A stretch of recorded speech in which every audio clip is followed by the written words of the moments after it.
Hello, welcome to my YouTube channel, Sunset Peony, and today we are, and welcome to listening to or painting along with me on this yellow rufous hummingbird.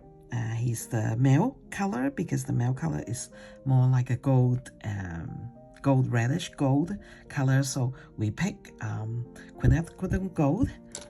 Okay, and I know that this is a color that's discontinuous, so I give you an option, and as you watch the beginning, you'll see what option, and it will be on the link. It's the maimeriblu golden lake or golden ochre, and so you guys will like that. I actually, give you a sample. They look almost the same, and this is just a regular yellow ochre, so you can do that. And then I use quin burnt orange for the darker shade. Okay, now that I have my brush here, I kind of want to smear this a little bit so that the feather mix. Okay, now today a drawing of this will be available in my blog, sunsetpeony.com. Go over there. Some of the the newer thing I put it on, the newer thing that I discover will be on the description, a link. But except of course I go after the Amazon connoisseur people and say, hey, restock your happy dot brush, and they did. I'm very proud of them.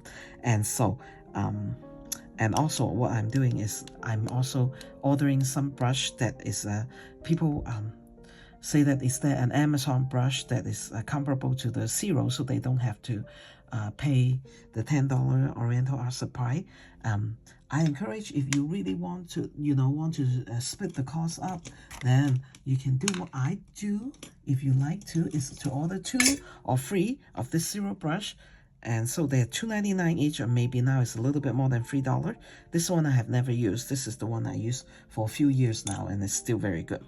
So I just keep using this, and so the I don't know, maybe the shipping is not that hectic, but I like them. They are very good people, and the brushes are very good too. But the connoisseur shop in Amazon is also good. And so we actually was able to do the splashing together, and the product, there's also product list, and I talk about some of the the difference in the gram color on sepia, on the sepia, and how sedimental, but you can do that. And so all the color will also be on this blog post. I think I'll just call it Watercolor hummingbird rufous. I think it's LUFOUS rufous paint along. Okay, and then you guys can find it, and of course the line drawing will be scroll down, and it will be at the bottom. And so I always like to do springbird because it's springtime, and this is like the part where I do a little bit different, but you will see. And what I tell you, why do I do it like that, and why is the shadow always important, okay, to do shadows. And anyway, if you have any a question, you want to say hi to me on YouTube, and we will have fun, and I always answer. And I always answer my blog too, but I haven't been over there for a while.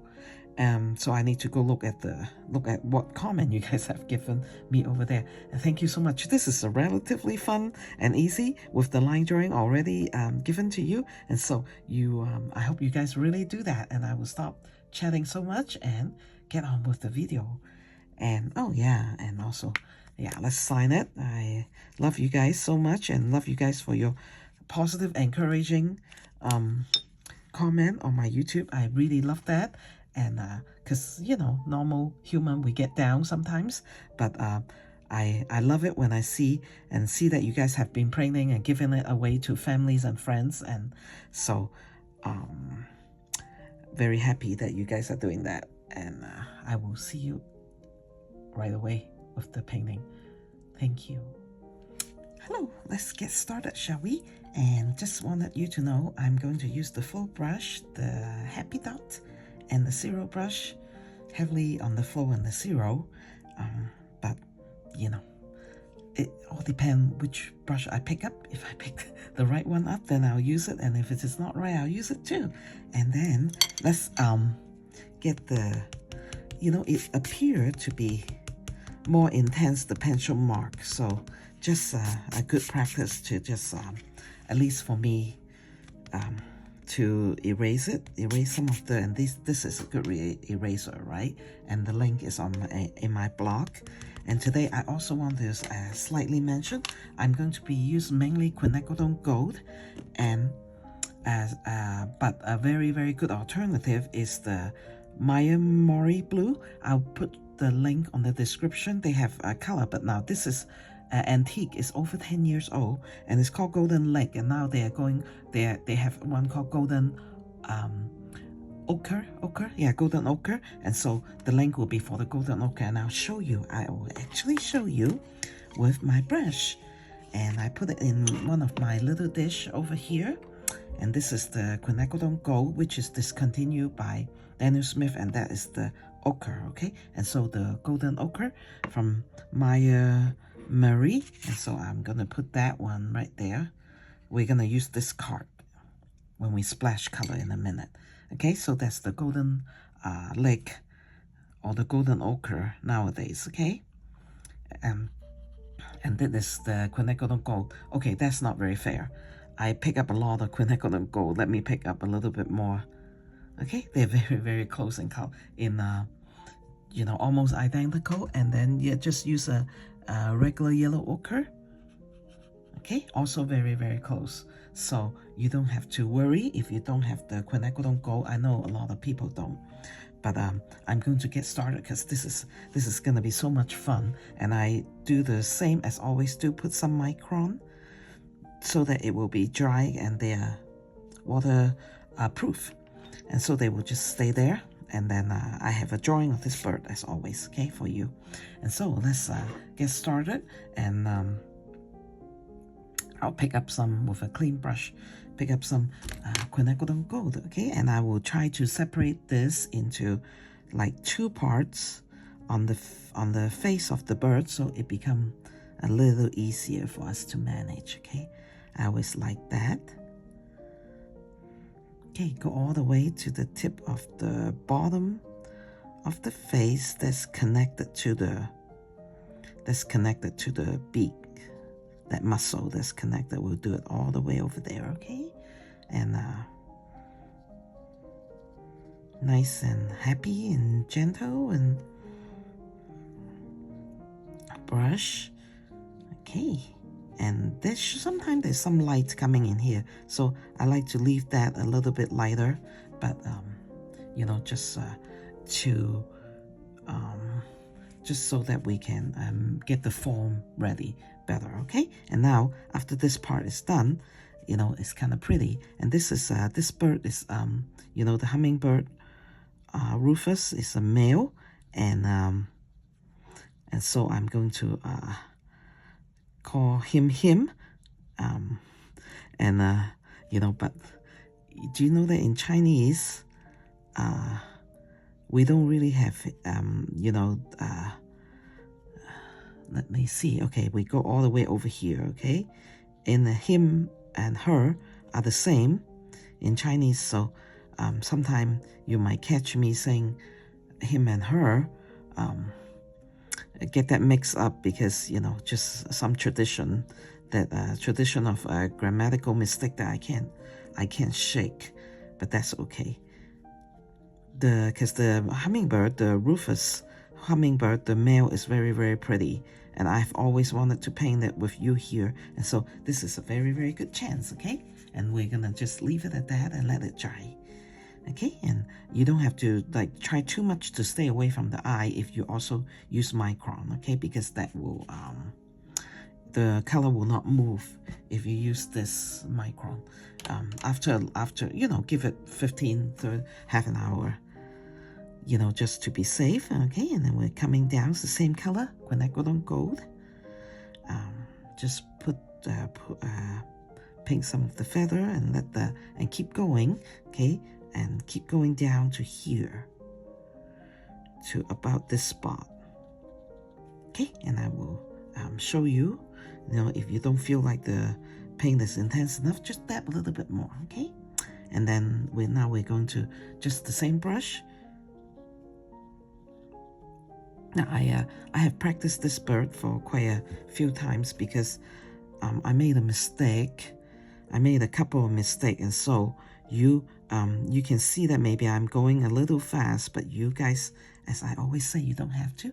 Just take advantage of YouTube and do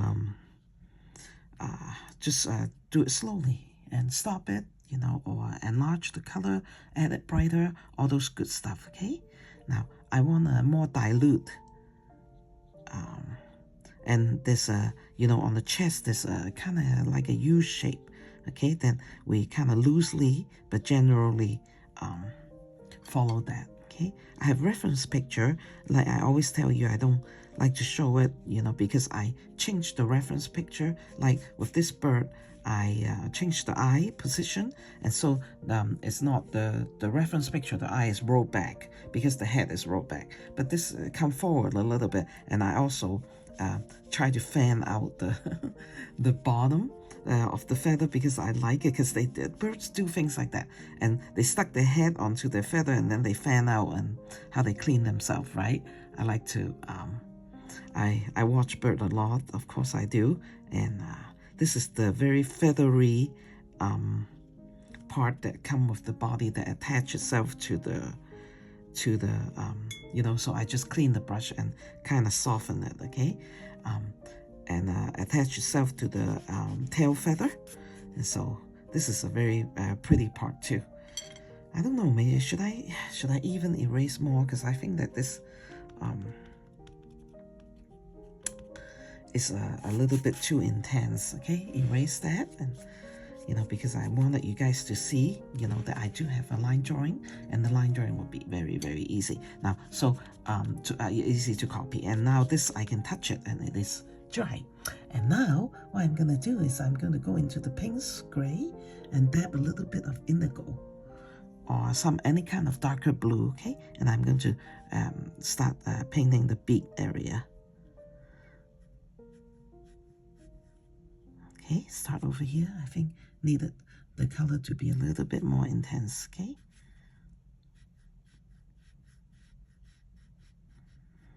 Okay, and I'm leaving a little bit of white over here so that it will, you know, make it look like more like a pyramid shape of the beak instead of just a flat rectangle. And then I soften the color up with a clean brush, okay?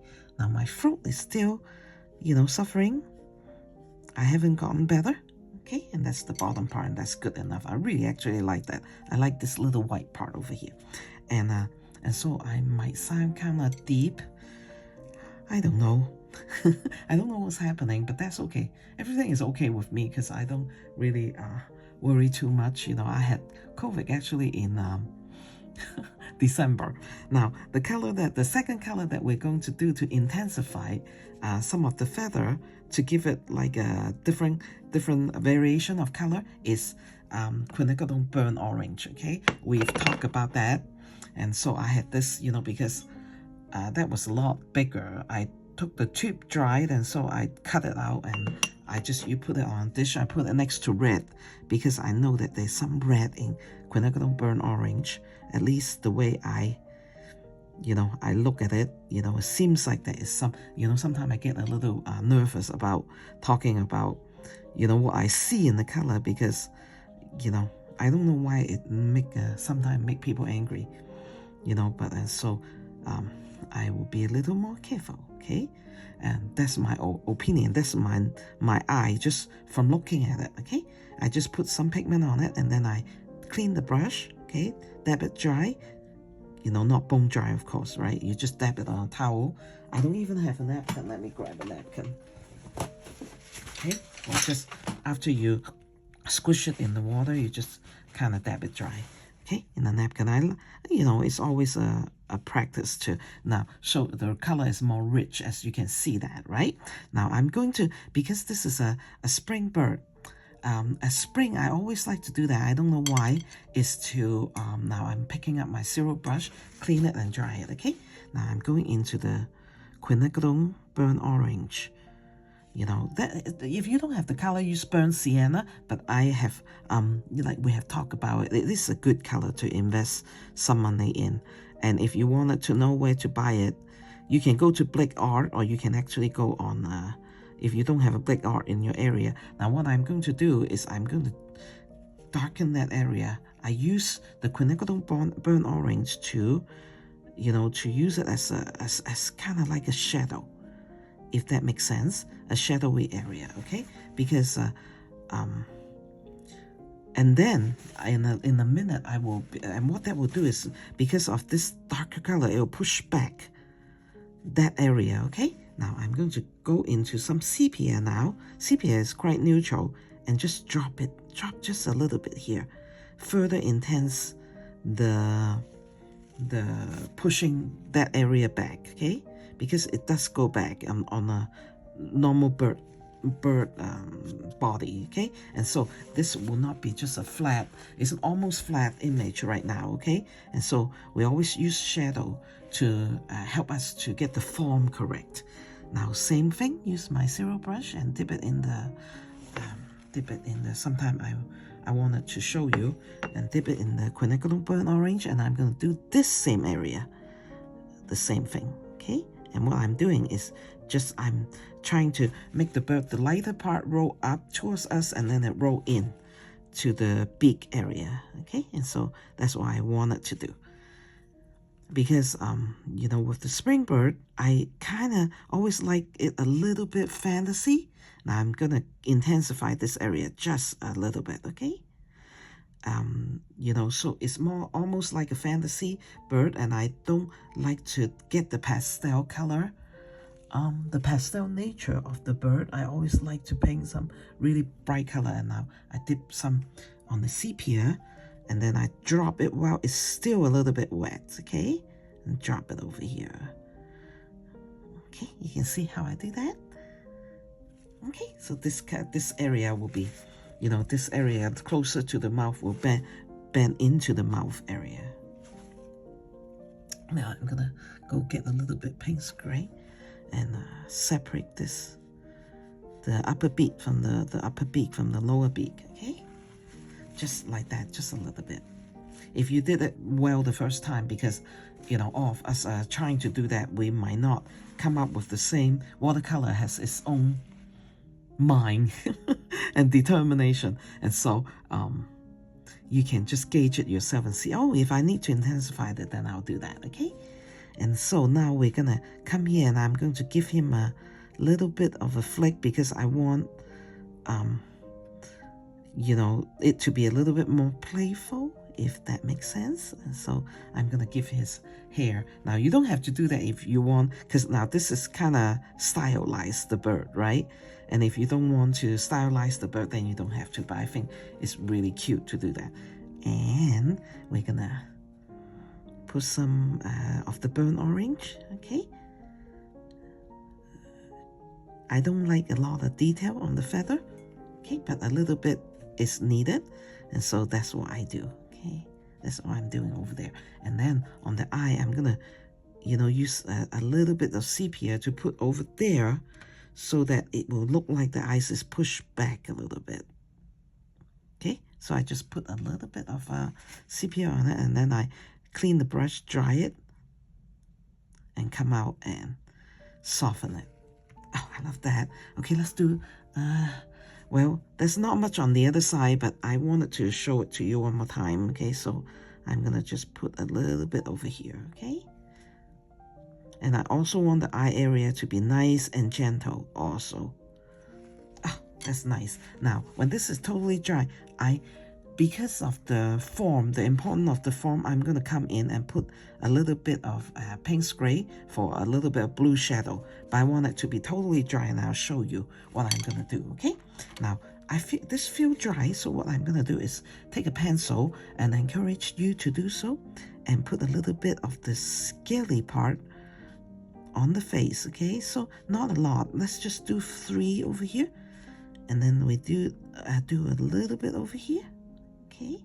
Just 2 or 3 in a cluster, and maybe just 1 over there. Now what I'm trying to do is I'm gonna, you know, just let the eye fill out on these scales, because I think, in my own opinion, if we go in and paint every single scale scaly feather, okay, it will be a little too much and too busy for the bird as a painting. So this is kind of my style. You know what, I feel comfortable, you know, but if you wanted to do every single scale, you can do that. You can go in and do that, okay? Yourself, if you know, decided that, well, that clean brush, okay, pick up some more pigment. If that is, you know, you say, Kathy, I think I disagree and I think that I need to do that, then go ahead and do so. You know, but then at least I show you a little bit, right now, like 1 2 3 4 5 6, and that is like quite enough for me. Okay, and then what I'm going to do is, there is a scaly area too, but I'm going to allow it to have this gentle area that I have there, and then I use my zero brush, okay, the same brush, and go in and dip in some pinks gray. You can dip a little bit of blue in it. I think at one of the, you know, in the earlier painting, I have talked to you guys about, you know, for many years, a lot of people do not use gray or sepia or ink like that. Okay, now what I'm doing is I'm softening the pinks gray and with a little dip of blue, and what I'm doing is, like, suddenly the bird's head is lifted a little bit, okay, and it's casting a shadow, and that is so fun about art, right? You can just with a little bit of the, you know, change of the value, you can already lift the head a little bit, and it's quite pretty. Okay, and then soften it, and then I'm going to go back to the pinks gray and just, you know, drop it, because now it's still wet, right? So I can drop that in a little bit of the different area so that it's not so systematic, and it's like with variation, okay, variation. That's the word I wanted to use, okay? Now, and so on this part, actually what I'm going to do, I'm going to go into my my green mix, okay? I have this cadmium yellow light color, okay?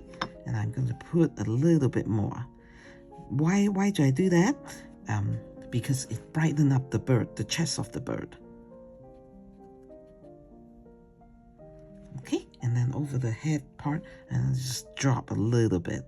That will increase the brightness of the bird, which I really like, in the area where it naturally is bright. Okay, now the sun is shining really well today, so I'm checking my filming. Yep, the light is good.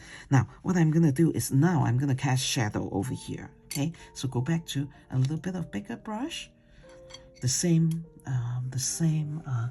a little bit of pinks gray, that's for our bluish, and a little bit of indigo. Okay, and so what I'm gonna do is I'm gonna come down to this area.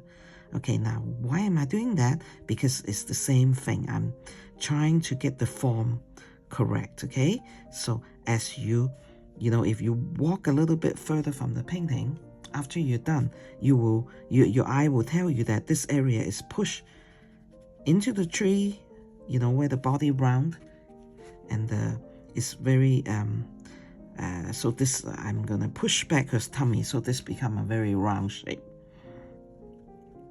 Pushing back her tummy a little bit, okay? And that's all. I'm not going to put a lot more color, because you know, it's tricky to do yellow color when you paint something yellow to put the shadow area. Okay, now I'm going to just come in and slightly put some area.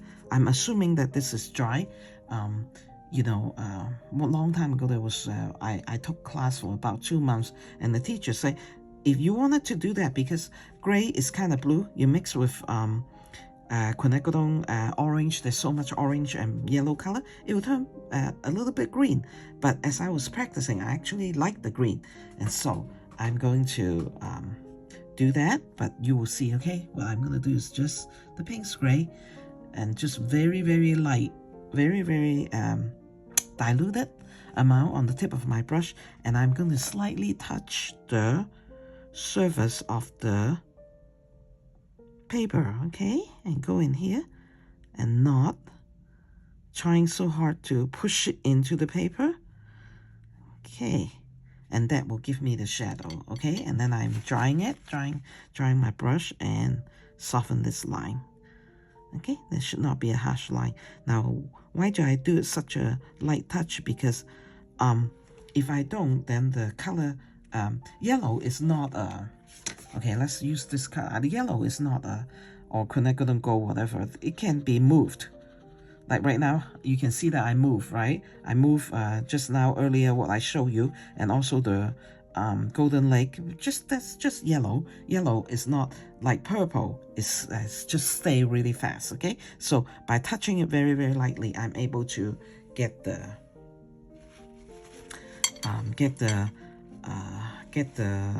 gray to just sit on top of the yellow, hopefully. Okay, and I just saw that this you know, because watercolor keep painting right after you're done, and so I'm soften that line a little bit.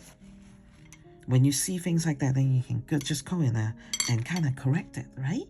And let's put a little bit more intensity over here with the quinacridone burnt orange. Okay, quinacridone burnt orange and quinacridone gold, a very, very good partner, but quinacridone burnt orange is, you know, can do a lot more than just quinacridone gold. It goes well with cadmium yellow medium, cadmium yellow light.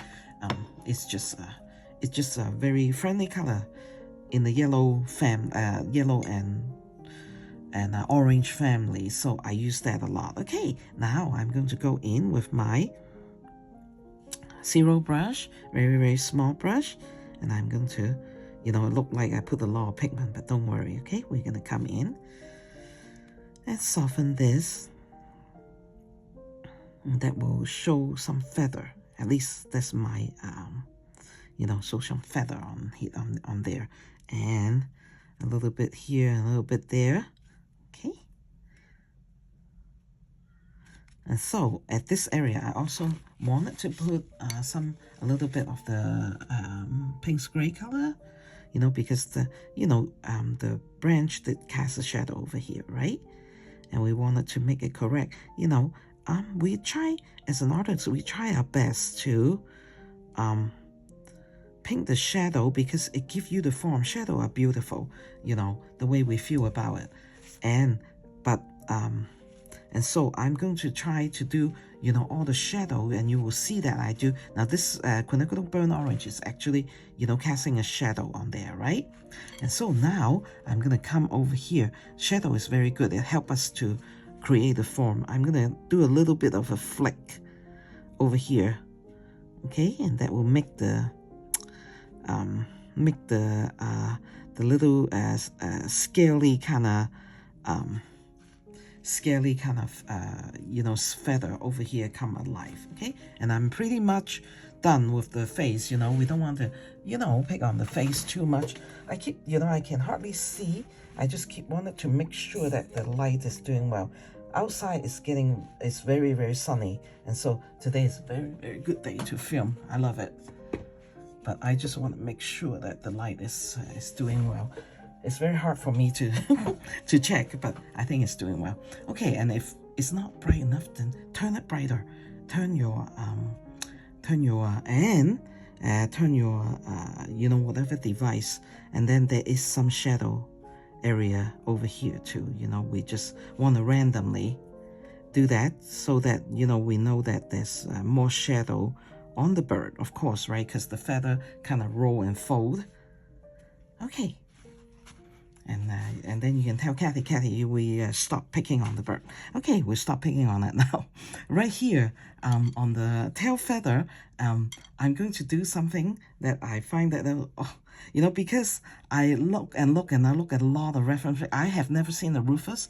The one that I always seen at my neighbor's house, in the hummingbird feeder. Now I'm going to pick up a light wash, okay? A light wash of burnt umber on a clean brush. Okay, now this is what I'm going to do. I'm gonna use that. Now the burnt umber, I can also see a little bit red in there. Okay, personal opinion. Okay, I really like sepia because of the lack of red color. It really makes me happy. Now it looks like I'm like piling on onto the feather, you know, without any separation, right? But as you know, we can come back and use a sepia and separate the feather, and you will see that in a moment. Okay, and so I know that there is some characteristic over here that the bird, and I'm going to have to let that dry, and then I'll show you in a minute, and it makes the bird really fun and pretty. Okay, now we get all these, and all these are done. So let's do the little the claw, okay, and the little foot. We can use, let's use a little bit of indigo. No, well, actually the picture that I see is brown plus black, okay? You can use brown plus sepia, burnt umber plus black, up to you, okay? This little area.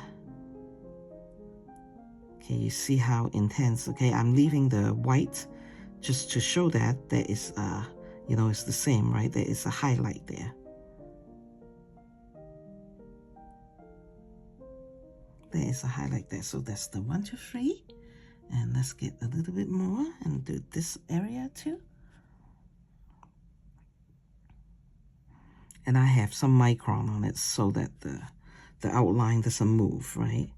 I do that almost with the little feet of every single bird, because, you know, I just don't like them moving. I don't like the, you know, because in the Oriental style painting, the beak and the foot are the very, very important part of when they paint birds, okay? And so I'm just, you know, I've learned that, you know, myself, okay? I'm just putting line on it just to be true to the bird, but you can hardly see it. Probably didn't need to do that. Okay, now we still need to wait for this area to, so I'm going to go use, I just pick up my happy dot, okay? So let's just use some more, because I want this to be a little bit brighter. Use some more quin gold, okay? Around here, so it'll be consistent and be a little bit brighter. Oh, I like the face. I really like the face of this little bird. Okay, we doing good time? Yeah, the time is good. And so while this area, I need to give it a little bit more time to dry. And so what we're gonna do is gonna start working on the branch, okay? And let's just use the, you know, clean the brush with clean water, dry it, that bit dry, and we're gonna do the branches. Now today, and I'm going to use sepia, but then you see what I do in a minute, okay? Now, we'll just start over here. Start over here, okay? And what I'm gonna do is clean the brush, dry it, and so there's no pigment, and pull that color out. Pull that color out, and so you can see that this is almost being chopped off, broken off, okay? And you can see the inside part, and it's kind of pretty that way, okay? And drop some, intensify the wood that is in the shadow. Shadow is our friends of the artist, right? Okay, and then I'm going to do a little bit different of what I usually do. Need it to be sepia to be a little bit more intense, okay? Usually I just do one side and then let it roll back, but today, since this has some fantasy or a little cartoonish, you know, like a touch to it, so I'm gonna do this side, and then I'm gonna do the other side, but just a little bit lighter. This is very good practice to this painting to do the branches, okay? Now, instead of cleaning it, I'm just kind of pushing the brush on it because I know that there's not much pigment.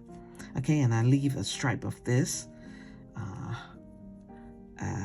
in the middle, very, you know, soft and light. Okay, so it's right away the cylinder shape of the branch is already shown. Okay, so that's what we're gonna do today with this painting.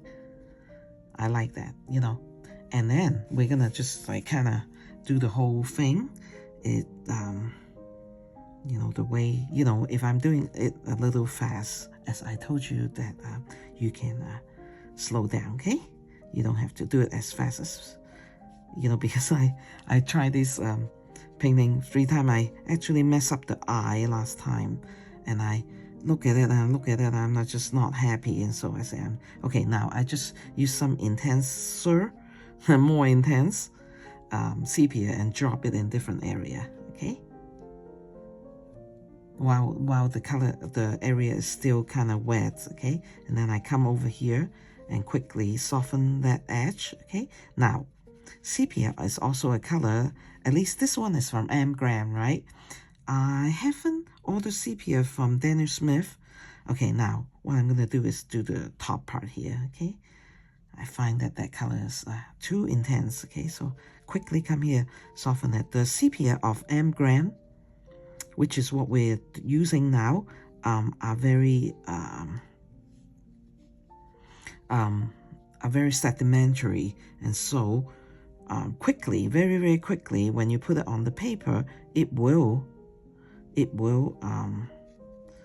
settle on the page, and you might have a little bit of a hard time lifting it, okay? So, just knowing that characteristic, we should, working with sepia, need to work fast, okay? If you don't want the harsh line, that is.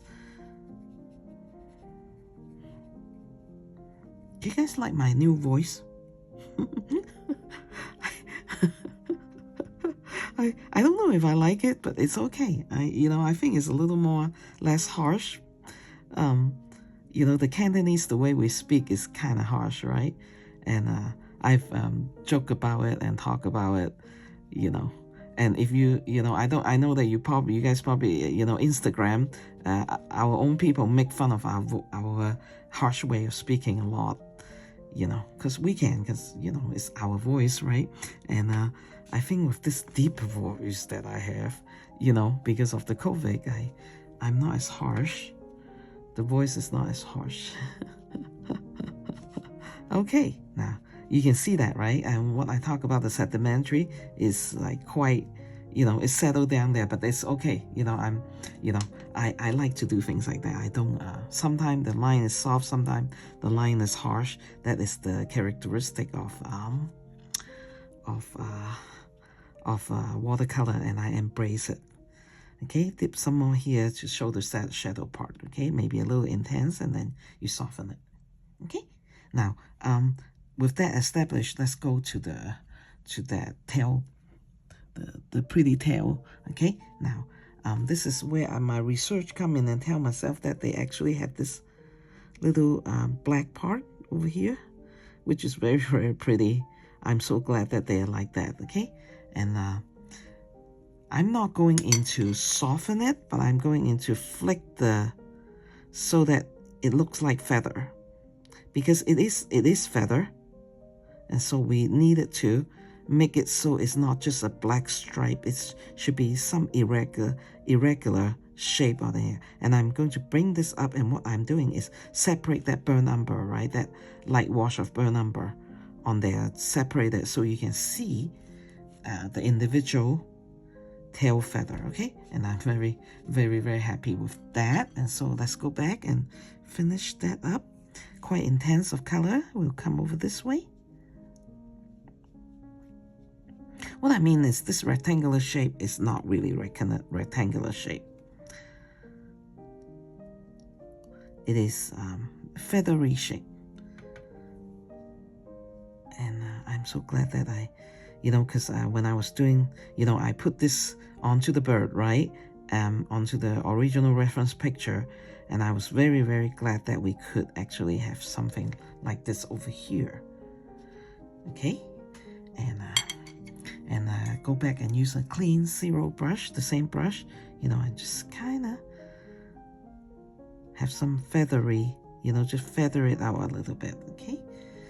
Because, sorry, it sounds like I'm yelling, because on the other side of this feather is the more intense color. On this side is almost like it's a casting of the color passing through the feather onto the back side. And so we try to accomplish that. Okay, try to accomplish that. Okay, now this part over here is kind of white. So what we're gonna do is when this dry, we'll come back. But meanwhile, I need to pick up some pigment from here and separate the feather, because I know that there's a lot of pigment over there. But you can also dip for more pigment, right? I just do things like that. Okay, now when that is dry, we'll use the background to let us see the rest of the white part, okay? Now, so right now, we have the zero brush on our hand. I'm going to get a little bit of sepia and have a little stick kind of coming out of the branch, okay? And then we're going to actually outline the branch. It's going to be pretty, you see. So I'm doing this like a little, like a baby branch coming out, okay? And why am I doing that? I'll show that to you in a minute when it's dry. And then there's one right here I wanted to do. It helps the composition a little bit, and I think that I would like to do one right here too, okay? It just helps the composition a little bit. You know, adding some variety of shapes onto the thing. Now, what I'm going to do is fun. I'm going to outline the branches.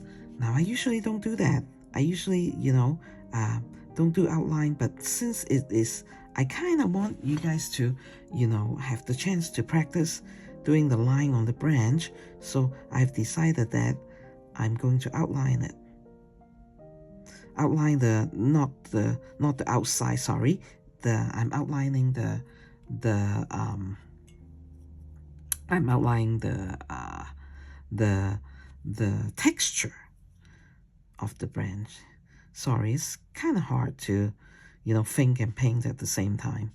Okay, now where there is a curve in, we like to have a little more shadow. Okay, now there it should be a shadow right here because of the branch on top of it, you know, that coming out. Okay, and so we wanted to paint that a little bit more intense in the darkest part. Okay, and there should be a one right here too. Okay, and when you do that, suddenly this branch stand out, right? Isn't that fun? Isn't art fun? Okay, let's do the outline. Keep doing the outline. You know, so there is quite a bit of outline actually, and some of them cross and some of them stop right here, and a very fine line brush will actually help a lot. Okay, and you can see that I'm doing this quite fast. Like I say, you know, you just take your time and do this. Okay, like if I were to do this as a painting for like if somebody commissioned me for the painting, then I would, you know, take the time to do it slowly, you know, so it would be, you know, the color would be a little bit more neat. But you know, as you know, I'm always pushing for time. That's my life here on this channel. Okay, you see that? And so you can see that if I can go fast, I will go faster. You know, talking about commission, my daughter really wanted me, you know, of course I don't charge them, really wanted me to do a painting of Winnie the Pooh. Winnie the Pooh is out of copyright right now. Okay, I'm gonna, you know, keep doing this outline, and so I can kind of talk to you and so what I'm going to do is I'm going to probably the next one, unless I wanted to do that butterfly. I also have butterfly plan that's actually quite fun that I wanted to do with you guys. But I'm going to do an illustration and drawing, illustrating and just put in a wash of color to do with you guys with Winnie the Pooh, because it's the Ernest Shepherd, not the Disney one. The Ernest Shepherd, the original with the A.A. Mines. Is that how you say the name? So I'm going to, you know, of course I will, even though I'm going to, you know, I can't do it on video now because of the, you know, our copyright. Like, I think it's 2024, unless it was 2023. I'm not sure. And so it will be really fun that I can, just something different and fun is my passion. And so we're gonna do, well, I'm not going to do that one because there's a lot of little figure. My daughter wanted me to do the one that is, you know, Winnie the Pooh gets stuck in rabbit's hut, you know, the little hole, and rabbit is like very anxious and unhappy about it. That one. And so with his friend pulling, and Christopher Robin pulling them out. And so that is the one that I'm going to do. It'll be really fun, but I'm going to do something different with Winnie the Pooh, maybe with Eeyore or Piglet, and just do we should still use our imagination, to do some scene, and not copy him, Ernest Shepherd, altogether. Now, okay, okay, so that was the, what I'm going to do next. At least that's my plan. Let's use this one because it's a little bit sharper, the float brush. And what I'm going to do is I'm going to use the background here. So I think that this is dry. I'm going to use the background to bring out the rest of the shape. And so it's the green, right? So clean brush, dip in some pearline green and a little dab of sap green, okay? And so we're gonna come in here. See, we're using the background to, now the shape of you can see that the shape of the feather is showing, right? Now I am just just like that, everything I do is because of my background. Now I just dip some sap green on there just to make this not as boring of one color, right? And and put a little bit more pearline green. Is it coming out? Yeah, right here, okay? And you can see that my feather, I just really like the irregular shape of the feather, okay? So you can, I don't like around and around and around, everything I do is kind of, there's a stylized factor to it, or style to it. And I really, really like that. And so I tend to just do things like that. And sometimes if I remember, I'll mention it. Oh, this is what I'm doing, right? And but as for you guys, I always encourage you, if you like to not do that and say, oh, that doesn't look like the feather or something, then then you can just do the U shape, very regular U shape, and you can do that. That will be very pretty too, okay? And so I just put some indigo here. So the the four color I'm using, that sap green, pearline green, indigo, and cadmium yellow light. Okay, I'm gonna do a little bit more over here. Okay, with the pearline green going in first. I can see that there's one feather here. Okay, this one is more regular of a U. Okay, this one is irregular shape. And then I'm going to pull it into the branch. It's fine. Okay, now what I was going to do is, like I was telling you that a lot of people doesn't like to use Payne's gray or black or sepia because they think it's boring, right? The color, but if you find it boring, then you can always drop shadowy green color on it, shadowy indigo. Okay, and so suddenly it's not boring anymore, right? And then you can always also say, oh, the bird is actually casting some of her orange shadow or her color onto the branch. See, you can even do that. And yellow. Okay, but probably if it is yellow, it's better on the lighter part, and then the darker color on the darker color, meaning indigo, or the blue on the lighter area. Okay, and so I do that. I thought about it, and then there's in the community of the urban sketcher, there's an artist called Mark Holman. He does that too. He is an artist of illustration. He illustrates games. I think that is his main living. And then he say, hey, if you don't like the, and I totally agree with him. If you don't like those gray color, you can add purple. You can add a lot of color onto where the shadows are, and so that bring it to life. Okay, and this is some indigo, and I'm going to put some sap green underneath it, because like I say a lot of times, my green mix, they actually really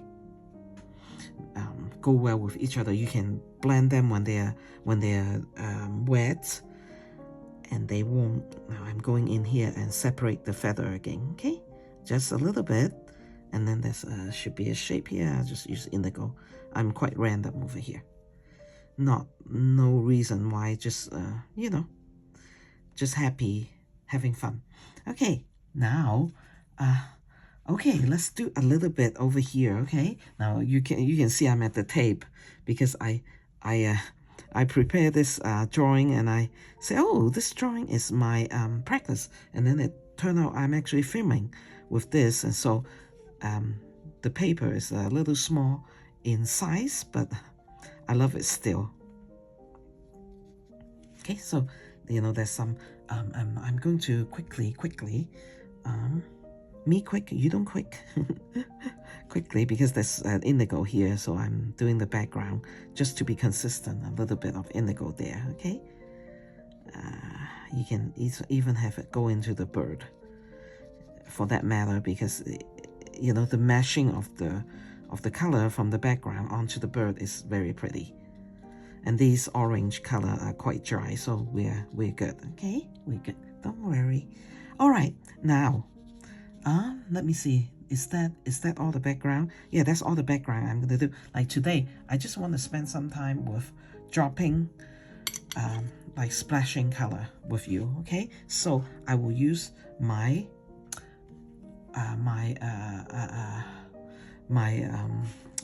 happy dot. Okay, now I saw a review on Instagram, no, on Amazon, and they showed this picture of this. Now those are both happy dot.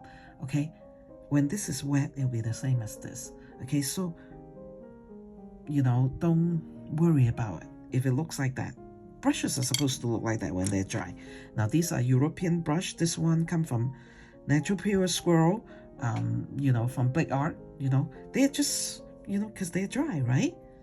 And so I'm gonna show you, and I'm going to use this one. Oh, that's not a, well, I'm gonna use this one. Okay, this is something from children color, and so I'm gonna use that to drop. Okay, to drop the color, and I'm sure that you guys know how to drop the color on it, but I wanted to use, of course, the quinacridone gold. Okay, but I'm not using the gold. I'm going to use the golden ochre, golden lake of the maimeriblu. Okay, and then this brush is so you can see. Okay, like I say, they're very similar in color. So this brush is full. I'm gonna get a little bit more.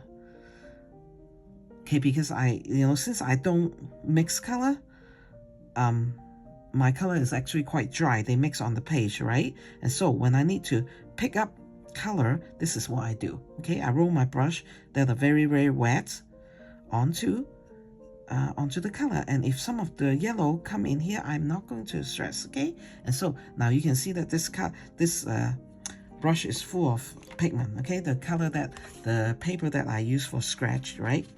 Okay, I don't want it can go a little bit on the beak, right? I use that to cover.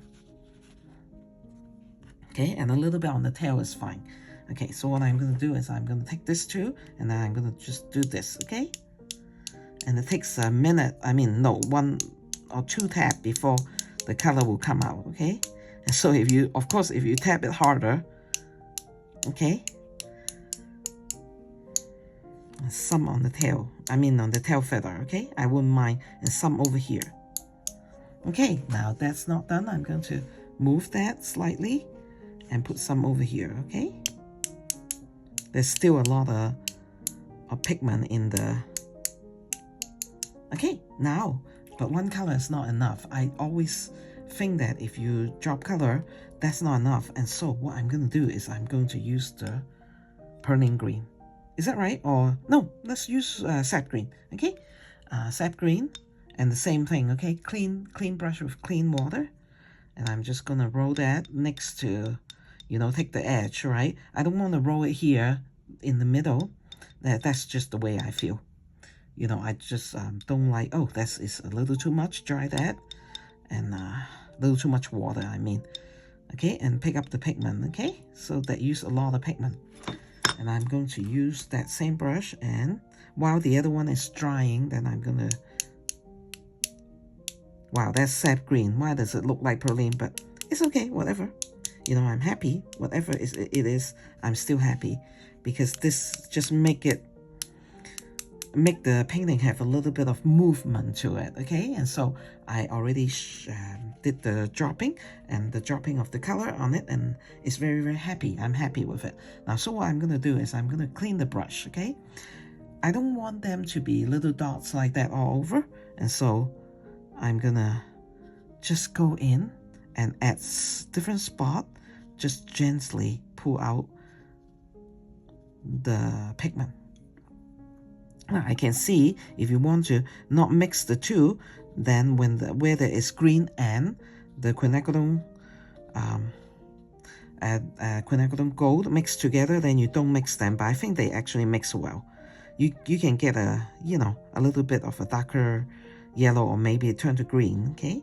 And then I'm going to do that, and so they are not like they the different shape, even though how little this is, add to the life of the drop, if that makes sense, okay?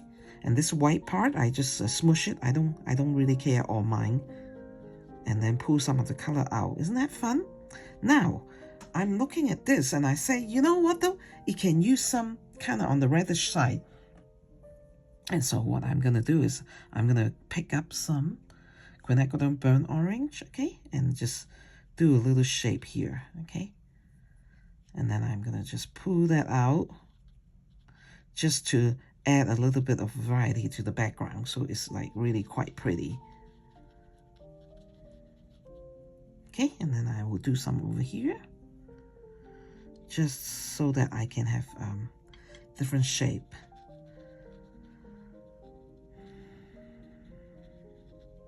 And that's how I do it. Maybe different artists do it differently, but this is how I do it, and I really like that. And so, and what there is one more thing that I needed to do. Oh yes, of course, I'm going to, these little branches that come out. Let's go and use a bright sap green. Okay, and it's like but a very loose leaf coming out of the bud.